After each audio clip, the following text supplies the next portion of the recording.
Hey, dethroners, welcome back to the Dethroning Your Inner Critic podcast. This is going to be an amazing conversation today. I have here Amilynne Carroll. So she is a chief travel partner, okay? Because she says, what journey in life isn't made better with a travel partner? How amazing is that? So I am so excited to have you on this podcast. I think we're going to have an incredible conversation. Welcome to the show. Thank you for the invite, and to your audience, thank you for tuning in today and spending some time with us. It's going to be a lively discussion, yes, and we're going to invite you into the conversation too. So thanks for being with us, and thank you for having me today. Absolutely. So the first thing for everyone that's listening is I'm going to call Amilynne Babs because that's what everybody calls her. And Babs stands for badass butterfly, which is, you will see in a moment, exactly who this woman is. She is the embodiment of a badass butterfly. So let me just start with your story, because I think your story is a profound one, how you kind of got into the work that you do in the world. Oh, so you want me to share my story? Yeah. Yes, I do. See, there you go, folks. That's live podcasting for you. Oh, that's right. Well, I think that first thing I'd like to say, though, is I don't think that my story is any more or less profound than anyone else's. Mm-hmm. And that what I do is I find myself getting in trouble when I compare my story to someone else's. Right. It devalues our own experience. And the last thing I want to do in our shared time today together is to devalue the story of your listeners. Because if I devalue it, then I'm giving them permission to do that. And what we want to do is we want to invite them into an empowering space in their story. Sure. We want to hear their story. So don't compare it to another's. Right. And not to correct you, but just to give that gentle nudge of inspiration as we're sharing this space. Yes, for sure. The 60-second elevator pitch on my story is I have been blessed with many lessons and many blessings throughout the course of both my childhood and my adult childhood, because I consider myself to still be in a childhood of adulthood. Oh, wow. All the things I'm learning. And you'll hear in a few moments why remaining in the childhood of our adulthood is important. Because it's that going back and looking with the curiosity of a child, looking with the adventure and the exploration of a child. And so when I think back to my story, I'm sure that some of those things that you're kind of alluding to is I am a person who has been offered 2 expiration dates by medical professionals in my life. In 2007, I was given my first expiration date as a prognosis. They gave me 6 weeks after a long and arduous and masterful battle with cancer.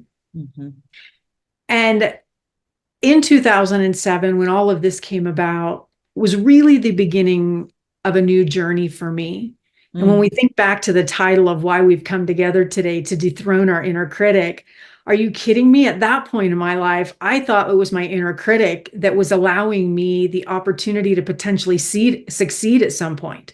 Yes. Because if I'm critical enough, then no one else can be more critical of me than I am. Wow. And if I'm critical enough, I will find that human perfection, that agenda, that expectation that I have adopted as some sort of an identifier for who I was. Yes. So that first diagnosis, that first prognosis, forget the diagnosis, the prognosis, that expiration date literally led me to a place where I began to question absolutely everything I believed. from my spiritual to my intellectual to my mental, my emotional. And what I came to realize quite quickly is I had no blooming idea who I was. Yeah.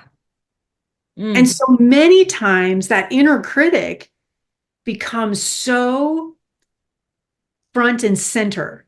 Yes. That we're actually performing to keep our inner critic quiet, as opposed to finding out who we truly are and what makes us happy and what leaves us fulfilled at the end of the day. That when we lay our head on the pillow from exhaustion, it's because it's a fulfilled exhaustion and not an overwhelmed exhaustion, because we have poured out everything of our being to everyone else and left ourselves empty. Yeah. And so that space of questioning taught me that the happiness that I got from pleasing those around me was very fleeting. Why? Because they're constantly moving. They're moving about in their lives. And so they're not going to be there tomorrow for me to see the accomplishment in their lives that I contributed to today. Right. Right. And so it afforded me the opportunity. If someone is telling me that my life is about to come to an end, I wasn't sad. I mean, mind you, I went home and cried for 3 days. I am human. Yes. But then I started questioning, like, what am I upset about? Like, I'm not afraid to die. So what are the tears? And like, how am I going to spend the next 6 weeks? You know? And those questions just really I began to realize with a certainty that I had never experienced, that I had no idea what happiness was, let alone how to be happy. Wow. And by happy, I don't mean that fleeting sense of accomplishment in this moment that goes away once the accomplishment seems to fade. I'm talking about that sense of being fulfilled. Yes. That sense of being valued. That sense of not needing external validation for my worth to simply show up at one activity or another. Right. In a state of being, just being. Right. Yeah. Right. Yeah. And one of the things I realized in that process is that, and you're going to like this, because we're talking about dethroning the inner critic, right? Yeah. I'm going to invite your listeners and you and me, because this is a we game. This isn't a you game. Right. Is to embrace that inner critic in a way that you never have before. Yes. Because what I'm learning is that my inner critic and my inner teacher are the exact same entity. Yes. Say that again so that everybody can hear that, because that's super important. My inner critic that we're all familiar with, because we all got her and we put her on a pedestal. Yeah. My inner critic and my inner teacher are the exact same entity. That's right. That's right. And that is as true for my inner critic, inner teacher, as it is for me. Yes. Like, I am a whole and complete being. Yeah. Warts and all. And it's not till we learn to love the warts. So hear me really clear. Gotta love that inner critic. Yes. Love her right where she's at. That's right. Because she has served such an amazing purpose to bring us to this moment, to this day, right here, right now. Yes. Where in this moment, that inner critic, that celebrity in our life that we have bowed to for decades, yes, is introducing you to your inner teacher who has been there all along. Yes. All along. Yes. And do we know what the difference is between the inner teacher and the inner critic? It's perspective. Perspective. Oh my perspective. Okay. I'm like taking notes, everybody. Perspective. And see, here's the thing. Think about a teacher. Grammar school, middle school, high school, college. Maybe your teacher was a boss or a friend or a mentor. think about the teachers that resonated with you. Mm-hmm. They weren't the ones that were overly critical, that were hard to get along with, that were hard to communicate with. So it's all perspective. If you could take the things that your inner critic is saying to you and put it in the voice of love. Yeah. Because critic, for me, another word for critic is fearmonger. Yeah, of course. Yes. And where does fear originate? Fear originates in our imaginations. Mm-hmm. Mm-hmm. And so that tells me that if you're listening to this episode, if you're listening to any of these episodes on this podcast about the inner critic, you know all about fear mongering. Oh, yeah. Because we impose it on ourselves incessantly, day in and day out of a fear of not meeting the expectations that we have either adopted or are trying to live up to. Yes. And the reason it starts in fear is because they're not ours. Those expectations, that behavior, that's not who we are. No. But because we haven't done the work to figure out who and what we are, we acquiesce to the conditioned thought of, it's my job to keep everybody around me happy. Yes. And I can't think higher of myself than the people around me think of themselves, because then I would be arrogant. And so therefore I have to continually be critical of myself in a way that makes sure they don't think I'm better than them. Yeah. And then I just want to add, I love everything that you're saying. And there's it's like the flip side of the same coin, right? Is and some people could be all the way on the spectrum of, I've got to make everybody else happy. Mm-hmm. The other side of the spectrum might be, I've got to make sure everybody thinks I'm fabulous. Right. Right. Or for myself, if I look back on my own inner critic and how it impacted the work that I do in the world, right? Before I knew it was my inner critic and I thought it was myself, the work that I did in the world, I wanted to make sure everybody felt good and everybody was happy and fulfilled and satisfied and living their best life. But my inner critic needed that recognition from others. Right. I needed the high, right? The hit, like the oxytocin.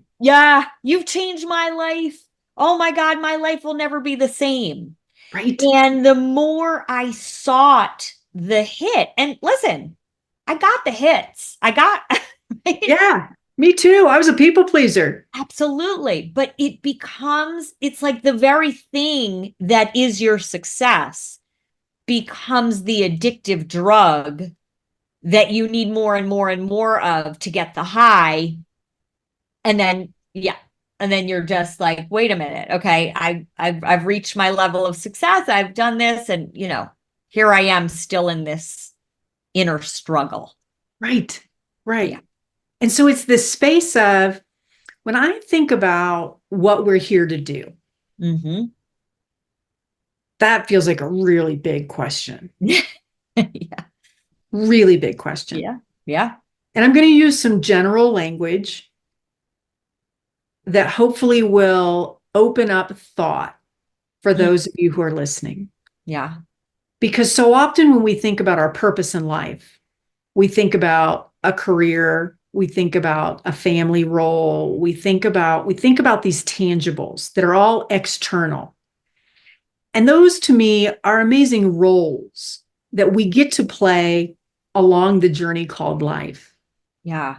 But they're not our identity. They're not who and what we are. They're not the why we are here. Right.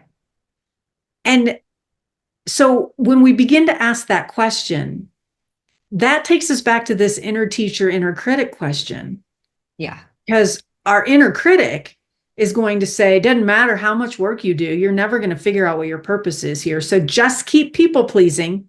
Just keep bringing more attention to me, inner critic, so that I can get my hits and I can get my oxytocin, and you can feel valued for 8.2 seconds until the next task comes up that you then have to rack your brain and sacrifice your own friendships and relationships to complete so that this person will be happy with you so that I can get another hit. Yes.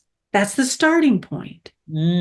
As we become skilled in our self-awareness, in our self-care, in understanding who and what we are, we begin to recognize that the only way we could hear what our purpose was in the voice of that inner critic. And the reason it's becoming so uncomfortable for that inner critic to be screaming at us right now is because that voice is no longer resonating. Yes. Our inner critic in that moment is actually introducing us to our inner teacher. Yeah. And our inner teacher teaches us from a place of compassion. Right. Our inner teacher teaches us from a place of conspiracy. Yes, I said conspiracy. Our inner teacher is in alignment with the universe, with God, source, creator. And no matter what you call that higher being is conspiring to our benefit at every turn. Yeah. So when we become uncomfortable with the voice of the inner critic, that should be an exciting moment of recognition. Because what that inner critic is doing is, as hard as it is, inner critic is all ego. And ego never says, I'm not needed here. But that inner critic, when that voice no longer resonates like it used to, it no longer meets a need or fulfills a component of our life, it begins to hand off to the inner teacher. And guess what? The messages are still the same. Right. But the way we hear it is different. Oh, beautiful. So can you just give like an example of right, just so that people can understand? Because I love this concept of, the inner critic hands it off to the inner teacher. Okay. So let's think about a relationship, a failed relationship. It's not uncommon in the Western world these days for divorce to be part of our resumes. Yeah. Large percentage of people. And if not, God bless you. But think about a relationship in your life that you feel like you've failed at. Yes. At the end of that relationship, whether it be an intimate one, a marriage one, or just simply a friendship or a coworker, what feels like the end of that relationship, our inner critic has got one whopping mouth on it, does it not? Yes. Yes. Well, of course this relationship failed. You're not worth loving, caring about. You're not worth showing up for. If you weren't so stupid, you wouldn't have gotten into this relationship to begin with. If you weren't so blind or naive, like the words are harsh. Now, in that same space, as we grow and our inner critic begins handing off to our inner teacher, and we know that handoff is taking place when the words of the inner critic no longer meet our needs. It's not enough to know that I'm doing this to make them happy. Why am I doing this? There's still an unanswered question. That's the handoff. Yeah. So as that handoff takes place and our inner teacher starts showing up, what happens is the way that we speak to ourselves changes. Yeah. Wow. You really screwed up in that relationship, didn't you, Amilynne? Well, yeah, but what could I have done different? Yes. Well, and this is where that inner teacher brings out our true essence. Yes. Our inner critic wants to depress who we are as people, who we are as spiritual beings. And remember, as spiritual beings, and I don't care what faith background you come from, right? Our scriptural texts, our spiritual texts tell us We each are made perfect, whole, and complete. Yep. Now, our inner critic says, you are incomplete, you are broken, and you need fixed. But don't worry, I'm here to help you do that. Yeah. Yes. Yes. Yep.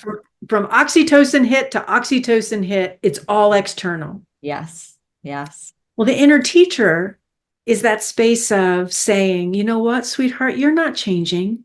You're simply becoming who you've been all along, but you forgot along the way. Yes. And how do I know that that's who you've been all along? Because our scriptural texts, our spiritual texts of all backgrounds tell us that we were made perfect, whole, and complete. Yes. In the image and likeness of divine mind. Wow. Yes. So as we get closer to that, we begin talking. I don't know about you, but the spiritual texts in our world, as our understanding evolves of divine mind, God, spirit, source, creator, take Old Testament to New Testament. Old Testament God seemed to be really angry. Yeah. Right. Right. You know, almost like the parent of a teenager. Absolutely. Yep. And yet the God of the New Testament seems to be more compassionate and empathetic. Yes. So did God change, or did our understanding of God change? Yeah. And that took generations of evolution. When you think about the years contained just in the Christian Bible, forget the Vedas, are 6,000 volumes strong, which were, century and millennia before even the Christian Bible was written. But think of that. God didn't change. God is immutable. Spirit, source, creator is unchangeable. Yeah. So then what changed? What changed was man's understanding of who and what God is and who and what God is for that each individual person. Yeah. And our inner critic and our inner teacher, it's the same example. Yes. Our lack of understanding of our identity and who we are and why we're here. Yes. Leads us to be self-critical in ways that can be fatal. 100%. But as we evolve in our understanding, which means we have to put the work in.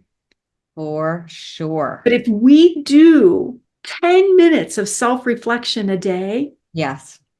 And we actually call our inner teacher into presence and being.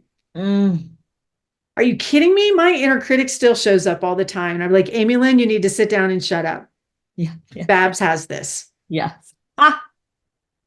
That, oh my God, I'm getting so many insights.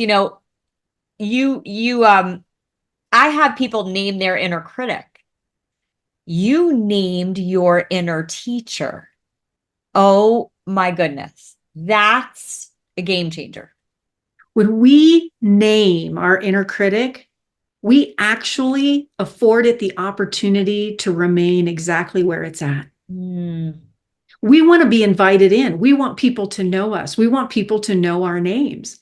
Yes. Hey, with a name like Amilynne, I've been called all kinds of things. Oh, I'm sure. I had a professor in college that insisted for 4 years of calling me Emily, and looks like, look, oh my God, you can call me whatever you want. Yeah, yeah. Our names are important. Yeah. So what I would encourage is don't name the inner critic. Don't vilify the inner critic, because that inner critic brought us to where we are today. Yeah. We should be grateful for that. Yeah. But name that inner teacher. I love this. And bring her into presence. Yeah. Call her out. Yeah. Like in a moment of darkness. I'm like, Babs, you've got this. Come on, Babs. Yeah. Yeah.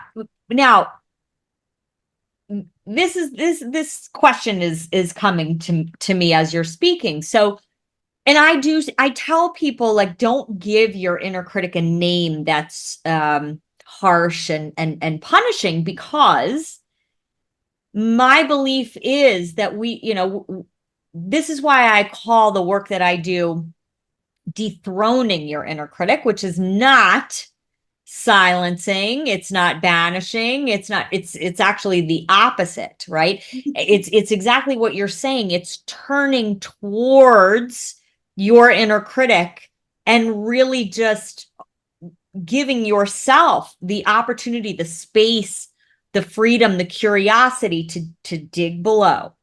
Right. And to say, you know, what's the void? What's the shame? What's the pain that I've been dragging around with me for my whole life? And how much of that is actually mine, and how much of that have I taken on from others? You know, listen, yeah. I think 100%, particularly, you know, where that starts is when we're so young that we're trying to make sense of our world and, you know, our family and how we measure up, and we're itty bitty children, and you know, so who our inner critic says this is who you need to become, in so that you, and really it's a loving gesture, right? Totally. You need to become the smart one, the accomplished one, the successful one, that so that you never experience that shame again. And I'm going to show you how. So the reason why I tell people to give our inner critic a name and not one that's punishing is because I think it helps to create a separate identity of that, right? Yes. So that we can then create a space between, right? I'll say us and her, right? Mm-hmm. And in that space is where we can, without judgment, without, I got to get rid of you, I got to silence you, I got to make you disappear so I can get back to feeling good and get that, you know, I just want to feel good. Everyone just wants to feel good. Right. But what you're saying, you know, which we're speaking the exact same language, right, is that turning towards that pain and giving it the room so that it can teach us, that's what alchemizes that pain. That's what turns it into the gold. And now builds the bridge. What you're talking about, I love this idea, because what you're talking about is building a bridge. Yes, yes. And how do we tame a wild animal? We speak gently to it. We give it a name. Yep. We show up for it. Yep. And it doesn't make the animal go away, but it makes it feel safe enough to actually show up. Think about a cat or a dog that may be baring its teeth or hissing or growling or barking at you. Yeah. And the minute they feel safe, they're on their backs wanting their belly rubbed, their tongues hanging out their mouth. That to me is that difference between the inner critic, which operates from a place of fear, because that's what a barking dog is. Yeah. Fearful that you're going to do something you shouldn't. Yes. And what we get to do is we get to invite that inner critic, that dog that's fearful, into a place of trust. But in order to be in a place of trust, we get to do the work of figuring out our identity. For sure. Yeah. And here's one thing I will share as it relates to identity. The things that have happened in my life, the occurrences in my life have formed who I am. Yes. But they are not my identity. Right. And you had said, you had started, you said you had 2 separate times where you were given an expiration date. You talked about the one. I think everybody that's listening is like, I want to hear the other. Well, in 2019, actually in 2017, I had a recurrence of the cancer. That was the belief that I was dealing with, and very quickly learned from the doctors at that point that, again, we were in a position where they could help me be comfortable, but there wasn't treatment that the medical field could offer. And before anybody asks the question, my doctors are at the Mayo Clinic. They are the top of their field, and they are now my best friends. Because even in their best attempt, based on their knowledge, they have grown and learned from my experience. Oh my God. in being wrong. Yes.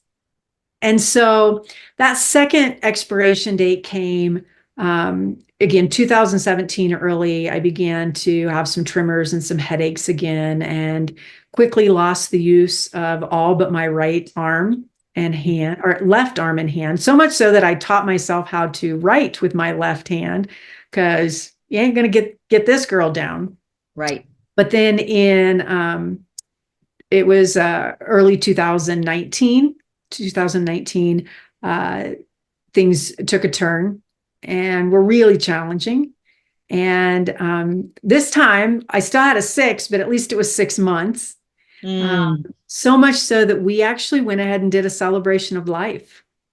Oh, That was the certainty with which the medical field felt that their best idea of what my experience would look like moving forward would be to expire by the end of the year.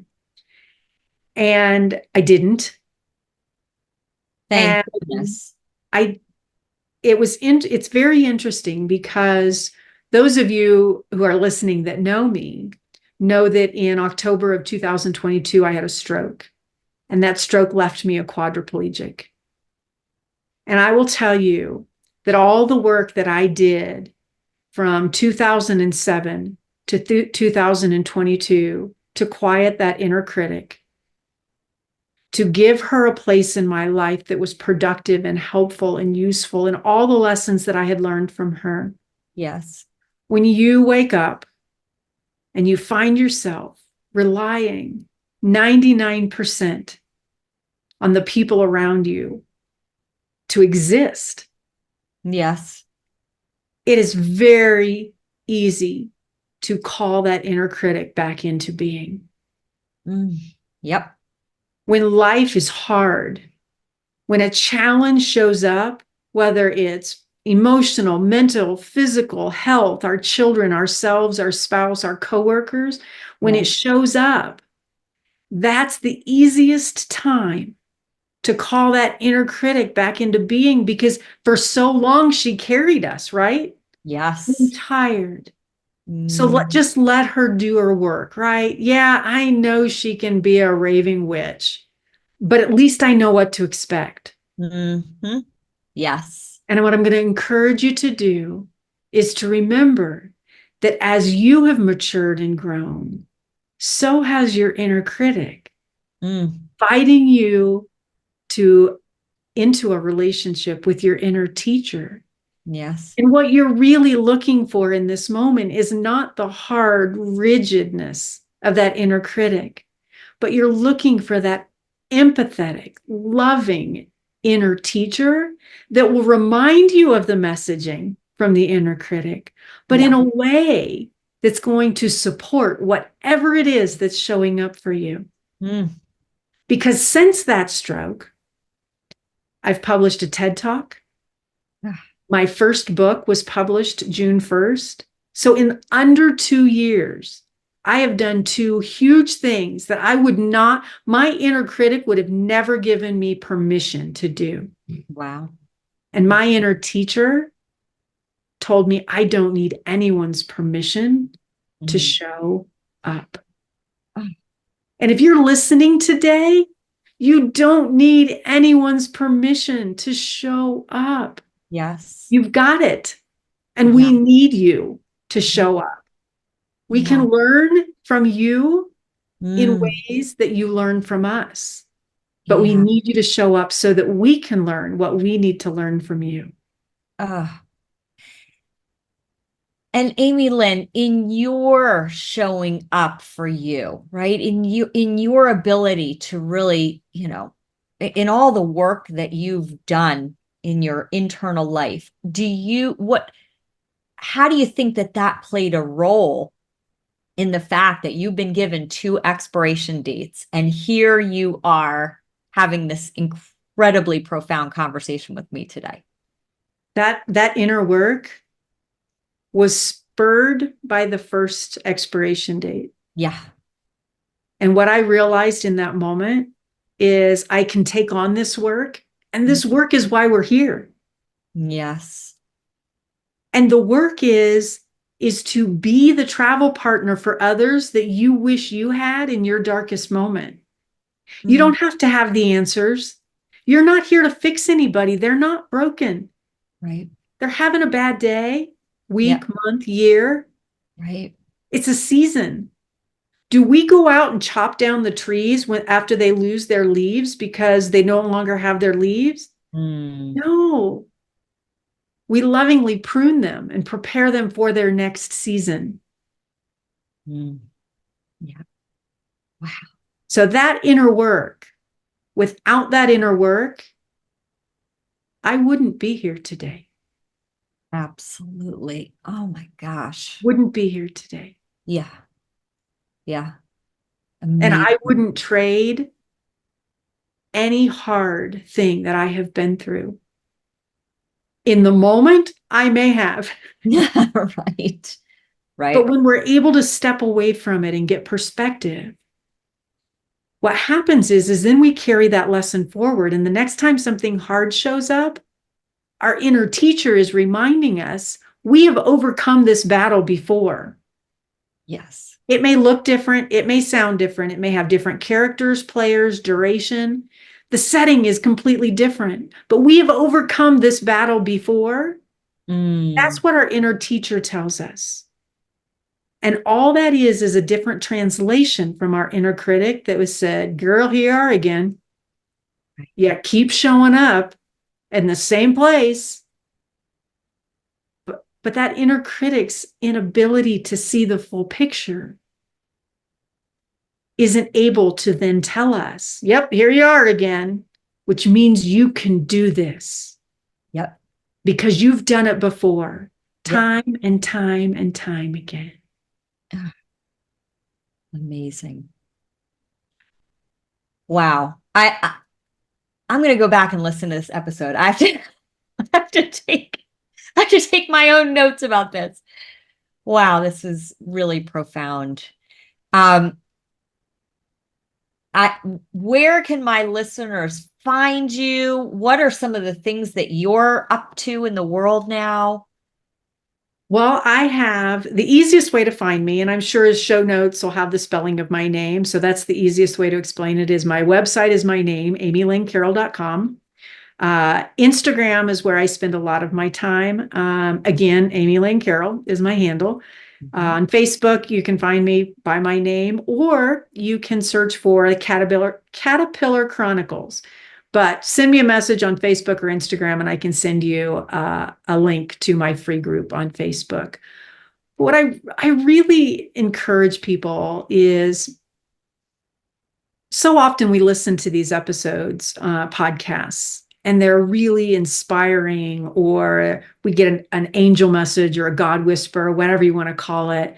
And then we shut it off and we continue our drive home, or we continue fixing dinner.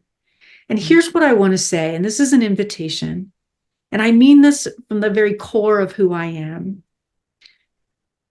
Reach out to me if you need a travel partner,